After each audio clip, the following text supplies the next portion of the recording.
পাম্পে তেলের হাহাকার, মহল্লায় লিটার ২২০ টাকা। নেপথ্যে যুবলীগ স্বেচ্ছাসেবক লীগ নেতা দুই ভাই। সারা দেশে তেলের পাম্পগুলোতে যখন জ্বালানি তেলে তীব্র সংকট, তখন পাড়া মহল্লার অলিগলির অবৈধ দোকানগুলোতে আকাশছোঁয়া দামে দেদারছে বিক্রি হচ্ছে তেল, লিটার প্রতি ২০০ থেকে ২২০ টাকা। এই অদ্ভুত বৈষম্য এবং তেলের কৃত্রিম সংকট সৃষ্টির পেছনে একটি শক্তিশালী সিন্ডিকেট কাজ করছে বলে অভিযোগ উঠেছে। পরিবহন সংশ্লিষ্ট ও স্থানীয়দের অভিযোগ অনুযায়ী এই অবৈধ তেল ব্যবসার মূল হোতা যুবলীগ নেতা রাজীব এবং স্বেচ্ছাসেবক লীগ নেতা রাসেল ও রাজীব উভয় বৈষম্য বিরোধী ছাত্রজনতা হত্যা মামলার অন্যতম আসামি।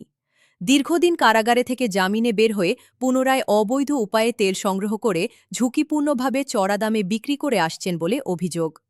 এই অবৈধ তেলের দোকানগুলো বেশিরভাগই আবাসিক ভবন বা ঘনবসতিপূর্ণ এলাকার নিচে পরিচালিত হচ্ছে। জ্বালানি তেল অত্যন্ত দাহ্য পদার্থ, যা মজুত ও বিক্রির জন্য সরকারের নির্দিষ্ট লাইসেন্স ও কঠোর নিরাপত্তা বিধিমালা মেনে চলা বাধ্যতামূলক। কিন্তু এই দোকানগুলোতে কোনো নিয়ম মানা হচ্ছে না। ফলে যে কোনো মুহূর্তে সামান্য অসতর্কতা বা দুর্ঘটনা একটি ভয়াবহ বিস্ফোরণ ঘটাতে পারে, যা আশপাশের জনজীবনের জন্য চরম হুমকি। পরিবহন শ্রমিকরা বলছেন, পাম্পে তেল না পেয়ে তারা বাধ্য হচ্ছেন রাসেলের সিন্ডিকেটের কাছ থেকে অতিরিক্ত দামে তেল কিনতে। এতে তাদের খরচ অনেক বাড়ছে। স্থানীয় বাসিন্দারাও এই বিপজ্জনক ব্যবসার কারণে চরম আতঙ্কে রয়েছেন। তারা অবিলম্বে এই অবৈধ তেল ব্যবসার বিরুদ্ধে কঠোর পদক্ষেপ গ্রহণের দাবি জানিয়েছেন।